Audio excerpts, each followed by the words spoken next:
ನಮಸ್ಕಾರ, ಇದು ವಿಶ್ವಂಬರ ಟಿವಿ. ನಾನು ಗುರುಪ್ರಸಾದ್ ಶಾಸ್ತ್ರಿ. ಪ್ರೈಮ್ ಗೆಸ್ಟ್ ಕಾರ್ಯಕ್ರಮಕ್ಕೆ ಸ್ವಾಗತ. ಇವತ್ತು ನಮ್ಮ ಜೊತೆಗಿದ್ದಾರೆ ಶ್ರೀ ಜಗದೀಶ್ ನಾರಾಯಣ್ ಭಂಡಾರಿ. ಇವರು ಮೂಲತಃ ಕುಮಟಾ ತಾಲೂಕಿನ ಕಲಬಾಗಿನವರು. ಶಿರಸಿಯ ಪ್ರತಿಷ್ಠಿತ MES ಶಿಕ್ಷಣ ಸಂಸ್ಥೆಯಲ್ಲಿ 37 ವರ್ಷಗಳ ಕಾಲ ಸೇವೆಯನ್ನು ಸಲ್ಲಿಸಿ ನಿವೃತ್ತರಾಗಿದ್ದಾರೆ. ಪ್ರಸ್ತುತ ಅಖಿಲ ಭಾರತೀಯ ಸಾಹಿತ್ಯ ಪರಿಷತ್ ಇದರ ರಾಜ್ಯ ಕಾರ್ಯಕಾರಿ ಸಮಿತಿಯ ಆಹ್ವಾನಿತ ಸದಸ್ಯರಾಗಿದ್ದು, ಸಾಹಿತ್ಯ, ಸಂಗೀತ, ಸಂಘಟನೆ ಕ್ಷೇತ್ರದಲ್ಲಿ ತಮ್ಮನ್ನು ಸಕ್ರಿಯವಾಗಿ ತೊಡಗಿಸಿಕೊಂಡಿದ್ದಾರೆ. ಕಾರ್ಯಕ್ರಮಕ್ಕೆ ಆತ್ಮೀಯ ಸ್ವಾಗತ. ನಮಸ್ತೆ ಸರ್. ನಮಸ್ಕಾರ. ಪ್ರಿಯ ವೀಕ್ಷಕರೇ, ಈ ವಿಡಿಯೋನ ನೋಡೋದಕ್ಕೂ ಮೊದಲು ನಮ್ಮ ಚಾನೆಲ್ ಅನ್ನ ಇನ್ನು ಸಬ್ಸ್ಕ್ರೈಬ್ ಮಾಡ್ಕೊಂಡಿಲ್ಲ ಆದರೆ ತಕ್ಷಣವೇ ಸಬ್ಸ್ಕ್ರೈಬ್ ಮಾಡ್ಕೊಳ್ಳಿ. ಹಾಗೆ ವಿಡಿಯೋ ಇಷ್ಟ ಆಗಿದ್ರೆ ಶೇರ್ ಮಾಡಿ. ಸರ್, ಈಗ ತಾವು ಮೂಲತಃ ಕುಮಟಾ ತಾಲೂಕಿನ ಕಲಬಾಗಿನವರು. ಅಲ್ಲಿ SSLC ವರೆಗಿನ ಶಿಕ್ಷಣವನ್ನು ಮುಗಿಸಿ ನಂತರದಲ್ಲಿ ಘಟ್ಟದ ಮೇಲೆ ಶಿರಸಿಗೆ ಬಂದ್ರಿ. 37 ವರ್ಷಗಳ ಕಾಲ MES ಶಿಕ್ಷಣ ಸಂಸ್ಥೆಯಲ್ಲಿ ಸೇವೆಯನ್ನು ಸಲ್ಲಿಸಿ ಅದ್ರ ಜೊತೆಗೆ ಸಾಹಿತ್ಯದ ಆಸಕ್ತಿಯನ್ನು ಬೆಳೆಸ್ಕೊಂಡಿದ್ರು. ಈಗ ಆ ಸಾಹಿತ್ಯದ ಆಸಕ್ತಿ ಹೇಗೆ ಹುಟ್ಕೊಂಡಿತು? ಅದು ಬೆಳಲಿಕ್ಕೆ ಕಾರಣ ಏನು? ಅದು ಆಸಕ್ತಿ ಹೇಗೆ ಹುಟ್ಕೊಂಡಿತು? ನಾನು ಕಾಲೇಜಲ್ಲಿ ಓದ್ತಾ ಇದ್ದಾಗ ಅಲ್ಲಿ ನಾವೆಲ್ಲ ಸೇರಿಕೊಂಡು ಸಾಹಿತ್ಯ ಬಳಗ ಅಂತ ಒಂದು ಸಂಘಟನೆಯನ್ನು ಮಾಡಿಕೊಂಡಿದ್ವಿ. ಆವಾಗ TM ರಮೇಶ್, ಮಣಿಲಾಲ್ ಪಟೇಲ್, ಶ್ರೀಮತಿ ನಾಗವೇಣಿ ಹೆಗಡೆ ಇತ್ಯಾದಿಗಳ ಸ್ಟೂಡೆಂಟ್ ಆಗಿದ್ವಿ. ಆವಾಗ ನಾವು ಕೆಲವು ಸಾಹಿತ್ಯಿಕ ವಿಷಯಗಳನ್ನು ಚರ್ಚೆ ಮಾಡ್ತಿದ್ವಿ, ಕವನಗಳನ್ನು ಚರ್ಚೆ ಮಾಡ್ತಿದ್ವಿ. ಆಮೇಲೆ ಅಲ್ಲಿ ನಮಗೆ ಸಹಕಾರ ಕೊಡ್ತಿದ್ದರು ಅಂತ ಪ್ರೊಫೆಸರ್ HA ಕುಲಕರ್ಣಿ ಅವರು, ಆಮೇಲೆ ಪ್ರೊಫೆಸರ್ M ರಮೇಶ್ ಅವರು, ಪ್ರೊಫೆಸರ್ ಆಮೇಲೆ ಸಂದರ್ಭದಲ್ಲಿ ಅಲ್ಲಿದ್ದ ಎಲ್ಲ ಲೆಕ್ಚರ್ಸು ಸಹ ನಮಗೆ ಕನ್ನಡ ಇದಕ್ಕೆ ಪ್ರೋತ್ಸಾಹ ಕೊಡ್ತಾಯಿದ್ರು. ಆಮೇಲೆ ಮುಖ್ಯವಾಗಿ ಪ್ರಿನ್ಸಿಪಲ್ LT ಶರ್ಮಾ ಈ ನಮ್ಮ ಕನ್ನಡದ ಕಾರ್ಯಕ್ರಮಗಳನ್ನು ಪ್ರೋತ್ಸಾಹ ನೀಡ್ತಿದ್ರು. ಅವರ ಬೆಂಬಲದಿಂದ ನಾವು ಆಕಾಶವಾಣಿ ಧಾರವಾಡದಲ್ಲಿ ಕೆಲವು ಕಾರ್ಯಕ್ರಮಗಳನ್ನು, ಯುವವಾಣಿ ಅಂತ ಇರ್ತಿತ್ತು ಆವಾಗ, ಕಾರ್ಯಕ್ರಮಗಳನ್ನು ಕೊಡ್ತಾ ಇದ್ವಿ. ಆಮೇಲೆ ಕನ್ನಡ ಸಾಹಿತ್ಯ ಪರಿಷತ್ತು ಒಂದು ಧಾರವಾಡದಲ್ಲಿ ಒಂದು ಉದಯೋನ್ಮುಖ ಲೇಖಕರ ಶಿಬಿರ ಶುರು ಮಾಡಿತು. ಆ ಸಂದರ್ಭದಲ್ಲಿ ನನ್ನನ್ನು ಉತ್ತರ ಕನ್ನಡ ಜಿಲ್ಲೆಯಿಂದ ನಾನು ಆಯ್ಕೆಯಾಗಿದ್ದೆ. ಅಲ್ಲಿ ಸುಮಾರು 50 ಜನ ಬೇರೆ ಬೇರೆ ರಾಜ್ಯದ ಬೇರೆ ಬೇರೆ ಕಡೆಯಿಂದ ಜನ ಬಂದಿದ್ದರು, ವಿದ್ಯಾರ್ಥಿಗಳು ಬಂದಿದ್ದರು. ಆ ಸಂದರ್ಭದಲ್ಲಿ ನನಗೆ ಹೆಚ್ಚು ಅಂತಂದರೆ ಅಲ್ಲಿ ಡಾಕ್ಟರ್ ದ.ರಾ. ಬೇಂದ್ರೆ, ಪಂಡಿತ್ B. ಶಿವಮೂರ್ತಿ ಶಾಸ್ತ್ರಿಗಳು, NK ಕುಲಕರ್ಣಿಯವರು, ಜಡಭರತ ಅವರು ಇತ್ಯಾದಿ ತುಂಬ ಜನ ಪರಿಚಯ ಆದರು. ಆಮೇಲೆ ಅಲ್ಲಿಂದ ನನಗೆ ಅದು ಸಾಹಿತ್ಯ ಅಂದ್ರೇನು, ಏನು ಮಾಡಬೇಕು, ಸಾಹಿತ್ಯ ಬರೀಬೇಕಾದ್ರೆ ಏನು ಮಾಡಬೇಕು, ಅದನ್ನು ಇನ್ನೊಬ್ಬರಿಗೆ ಇವನ್ ಕವನವನ್ನು ಹೆಂಗೆ ಓದಬೇಕು ಅನ್ನೋದನ್ನು ಅಲ್ಲಿ ನಾನು ತಿಳ್ಕೊಂಡೆ. ಮುಖ್ಯವಾಗಿ ಅದೇ. ನಂತರ ಬೇರೆ ಬೇರೆ ಸಾಹಿತ್ಯಿಕ ಸಂಘಟನೆಗಳು ಮಾಡ್ಕೋತಾ ನಾವು ಇಷ್ಟು ದಿವಸ ಬಂದ್ವಿ, ಇಲ್ಲಿ ತನಕ ಬಂದಿದ್ದೇವೆ. ಸಾಹಿತ್ಯವಾಗಲಿ ಸಂಗೀತವಾಗಲಿ ಎಲ್ಲ ಒಂದು ಕಾರ್ಯಕ್ರಮ ಮಾಡ್ಕೋತಾ ಬಂದಿದ್ದೇವೆ. ಓಕೆ. ಅನಂತ ರೆಸಿಡೆನ್ಸಿ ಶಿರಸಿಯಲ್ಲಿ ವ್ಯವಸ್ಥಿತವಾಗಿ ಮಾಡಿರುವ ಲೇಔಟ್ ಇದು. ಕೇವಲ 12 ಲಕ್ಷ ರೂಪಾಯಿಯಿಂದ 30-40 ಸೈಟ್ಗಳು ಆರಂಭ. ಶಿರಸಿಯಿಂದ 7 ಕಿಲೋಮೀಟರ್ ದೂರದಲ್ಲಿ ಅಂಡಗಿ ರಸ್ತೆಯಲ್ಲಿನ ನುರುಕಲಕೊಪ್ಪ ಗ್ರಾಮದಲ್ಲಿನ ಲೇಔಟ್ 30-40, 30-50 ಅಳತೆಯ ಸೈಟ್ಗಳು ಲಭ್ಯ. ಈಗಾಗಲೇ ಮನೆಗಳನ್ನು ಹೊಂದಿ ಜನವಸತಿ ಇರುವಂತಹ ಲೇಔಟ್ ಇದಾಗಿದೆ. ಎಲ್ಲಾ ರೀತಿಯಾದಂತಹ ಸೌಕರ್ಯಗಳನ್ನ ಹೊಂದಿದೆ. ಇನ್ನು ಕೆಲವು ಸೈಟ್ಗಳು ಮಾತ್ರ ರಿಯಾಯಿತಿ ದರದಲ್ಲಿ ಮಾರಾಟಕ್ಕಿದೆ. ಆಸಕ್ತರು ಈ ಕೂಡಲೇ ಸಂಪರ್ಕಿಸಿ. ಈಗ ಸಾಹಿತ್ಯದ ಆಸಕ್ತಿಯನ್ನ ಸ್ವತಃ ಸಾಹಿತಿಗಳಾಗಿ ತಾವು ಪುಸ್ತಕವನ್ನು ಬರ್ತಿದ್ರಿ, ಅದು ಒಂದು ಭಾಗ. ಅದ್ರ ಜೊತೆಗೆ ಸಾಹಿತ್ಯದ ವಿಷಯದಲ್ಲಿ ಒಂದು ಒಳ್ಳೆಯ ರೀತಿಯಲ್ಲಿ ಸಂಘಟನೆಯನ್ನು ಸಹ ಮಾಡಿದ್ರಿ. ಈ ಸಾಮಾನ್ಯವಾಗಿ ಮತ್ತೆ ಯಾವುದೋ ಪ್ರತಿಭಟನೆಗೋ ಅಥವಾ ಹೋರಾಟಕ್ಕೋ, ಒಂದು ಒಳ್ಳೆಯ ಕಾರ್ಯಕ್ರಮಕ್ಕೋ, ಅಂದರೆ ಇತರೆ ಕಾರ್ಯಕ್ರಮಕ್ಕೋ ಸಂಘಟನೆ ಮಾಡೋದು ಒಂದು ಹಂತಕ್ಕೆ ಸುಲಭ. ಆದರೆ ಸಾಹಿತ್ಯದ ವಿಷಯದಲ್ಲಿ ಸಂಘಟನೆ ಬಲು ಕಷ್ಟ ಸಾಧ್ಯ ಅಂತ ಹೇಳ್ತಾರೆ. ಹಾಗಾಗಿ ಇದರ ಸಂಬಂಧ ನಿಮ್ಮ ಅಭಿಪ್ರಾಯ ಏನು? ಕಷ್ಟ ಸಾಧ್ಯ ಹೌದು, ಆದರೆ ಒಂದೇ ಮನಸ್ಸಿನ ಒಂದಿಷ್ಟು ಜನ ಸಾಹಿತ್ಯಿಕ ಮನಸ್ಸುಗಳು ಸೇರಿದರೆ ಅದು ಅಷ್ಟು ಕಷ್ಟ ಅಲ್ಲ. ನಾವು ಒಂದು ದಿವಸ ಕಾರ್ಯಕ್ರಮ ಮಾಡ್ತೇವೆ ಅಂತಂದರೆ, ಅಥವಾ ಒಂದು ವಿಷಯದ ಬಗ್ಗೆ ಕಾರ್ಯಕ್ರಮ ಮಾಡ್ತೇವೆ ಅಂತಂದರೆ, ಆ ಜನಕ್ಕೆ ಗೊತ್ತಾದರೆ ಅವ್ರು ನಮ್ಮ ಜೊತೆ ಬಂದು ಹೀಗೆ ಮಾಡಬೇಕು, ಕಾರ್ಯಕ್ರಮ ಹೀಗೆ ಮಾಡೋಣ ಅಂತೇಳಿ ನಮಗೆ ಜೊತೆ ಬರ್ತಾರೆ.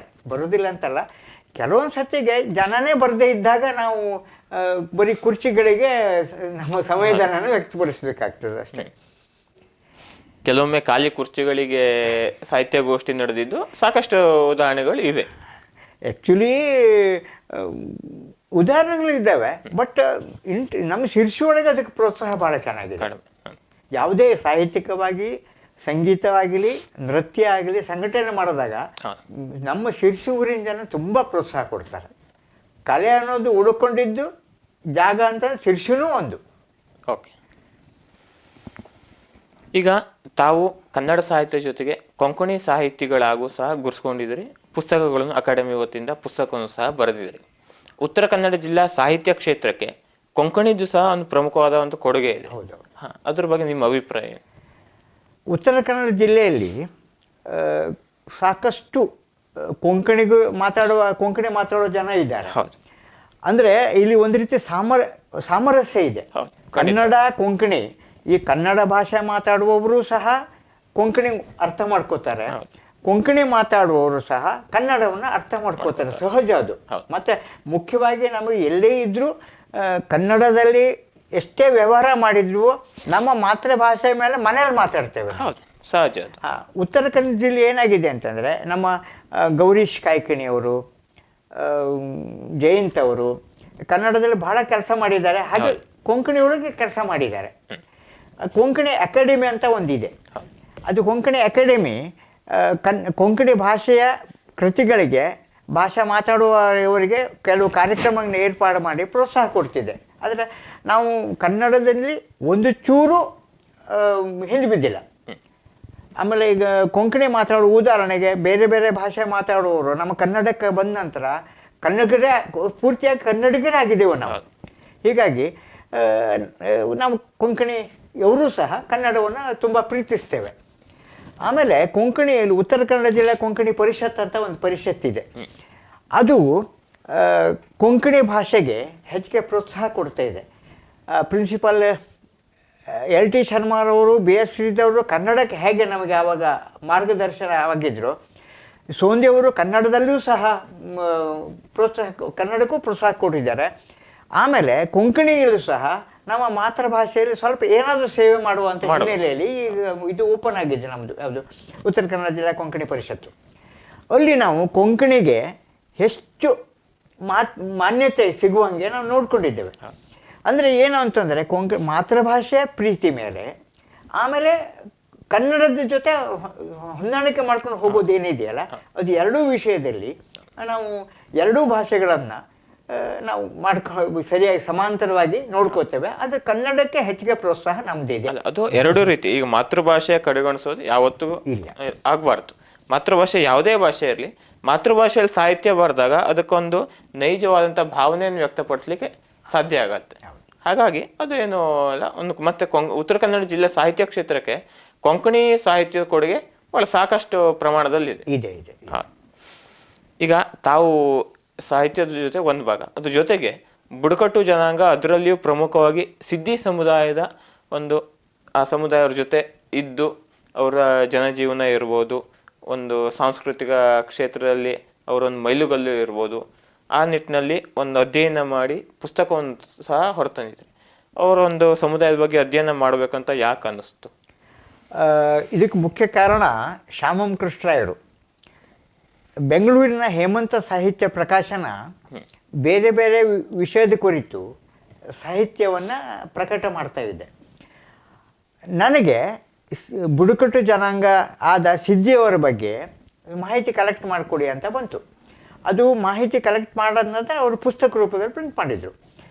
ಅಂದರೆ ಅವ್ರ ಜನಾಂಗ, ಆ ಜನಾಂಗದ ಜನಜೀವನ, ಸಾಂಸ್ಕೃತಿಕ ಕಾರ್ಯಕ್ರಮಗಳು ಹೇಗಿರ್ತವೆ ಅಂತ. ಅವರಲ್ಲಿ ವೈವಿಧ್ಯಮಯವಾದ ಕಾರ್ಯಕ್ರಮಗಳಿದ್ದಾವೆ. ಇವನು ಕಾಡಲ್ಲಿ ವಾಸಿಸುವ ಜನ ಆದರೂ ಸಹ ಅವರ ಸಾಂಸ್ಕೃತಿಕ ರೀತಿ ಏನಿದೆ ತುಂಬ ಕುತೂಹಲಕಾರಿಯಾಗಿದೆ.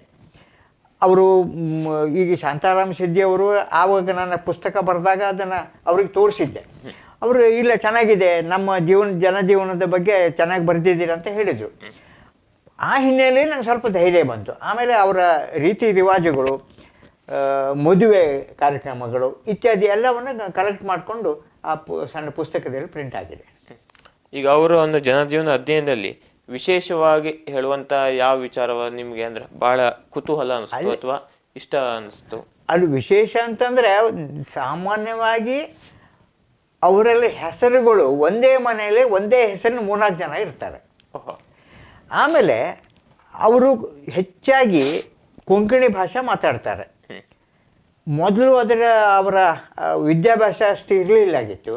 ಈಗ ತುಂಬ ಜನ ತುಂಬ ಚೆನ್ನಾಗಿ ಅಭ್ಯಾಸ ಮಾಡ್ತಿದ್ದಾರೆ, ಓದ್ತಾರೆ. ನ್ಯಾಷನಲ್ ಲೆವೆಲ್ಲಿ, ಇಂಟರ್ನ್ಯಾಷನಲ್ ಲೆವೆಲ್ಲಿ ಸಹ ಅವರು ತಮ್ಮ ಹೆಜ್ಜೆಯನ್ನು ಮೂಡಿಸ್ತಾ ಇದ್ದಾರೆ. ಅದು ಒಳ್ಳೆ ಸಂತೋಷದ ವಿಷಯ. ಮತ್ತೆ ಸಂಗೀತ ಅಥವಾ ಕಲೆಯ ವಿಷಯದಲ್ಲಿ ಅವ್ರಿಗೆ ಬೈ ಬರ್ತ್ ಅದು ಜೀನ್ಸಲ್ಲೇ ಬಹುತೇಕ ಬಂದಿರ್ತದೆ ಇರಬಹುದು. ಅದೇ ಅವ್ರು ಏನು ಮಾಡ್ತಾರೆ, ಕಾಡಿನಲ್ಲಿ ಬದುಕ್ತಾ ಇರೋದ್ರಿಂದ ಆ ಕಾಡಿನಲ್ಲೇ ಏನು ಸಂಗೀತ ಇದೆಯಲ್ಲ, ಹಕ್ಕಿಗಳು, ಪ್ರಾಣಿಗಳು, ಇದಕ್ಕೆ ಸಂಬಂಧಪಟ್ಟಂತೆ ಅವರಷ್ಟಕ್ಕೆ ಅವರು ಒಂದು ರೀತಿ ಅಭ್ಯಾಸ ಮಾಡ್ಕೋತಾರೆ. ಅವರಿಗೆ ಶಾಲೆಯಲ್ಲಿ ಕಲ್ತದ್ದಕ್ಕಿಂತ ಪ್ರಕೃತಿಯಿಂದ ಕಲ್ತಿದ್ದೇ ಹೆಚ್ಚಿಗೆ ಅವರು.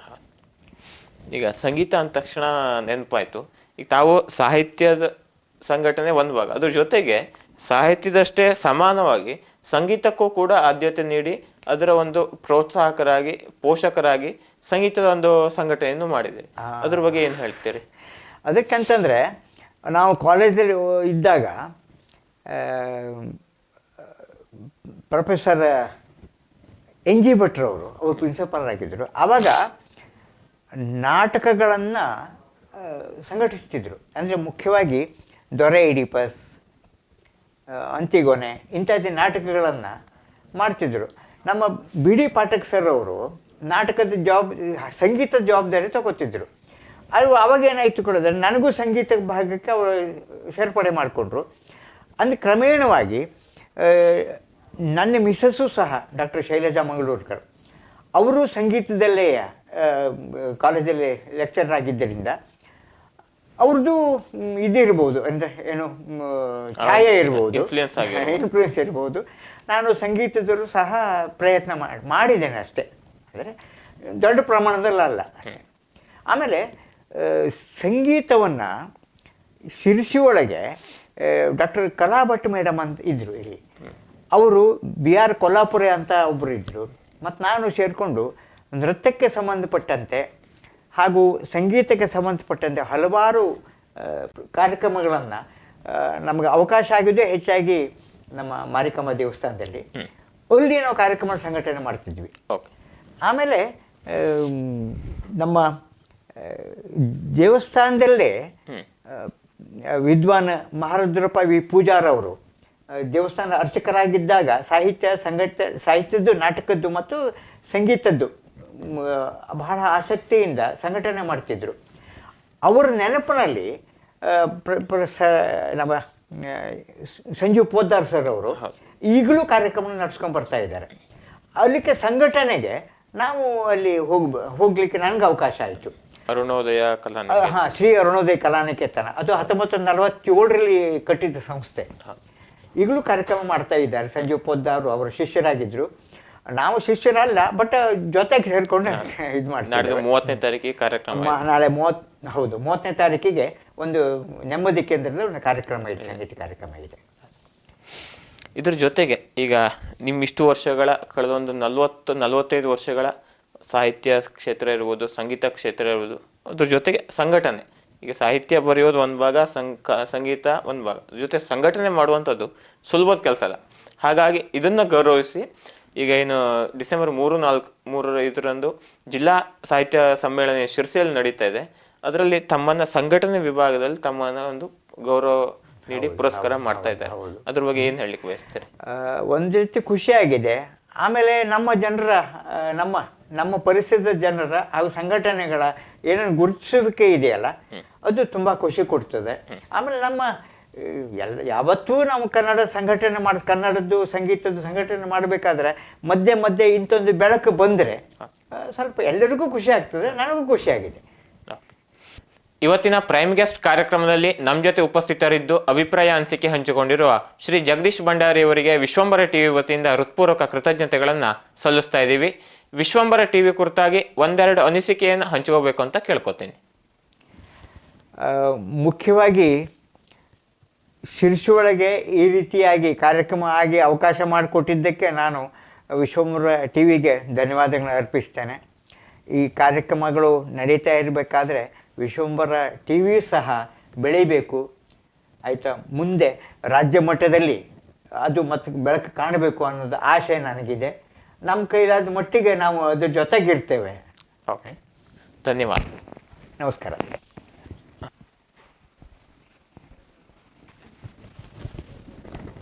ಧನ್ಯವಾದ. ವೀಕ್ಷಕ ಮಹಾಪ್ರಭುಗಳೇ, ನಮ್ಮ ಚಾನಲ್ ಅನ್ನು ಸಬ್ಸ್ಕ್ರೈಬ್ ಮಾಡಿ, ಶೇರ್ ಮಾಡಿ, ಪ್ರೋತ್ಸಾಹಿಸಿ.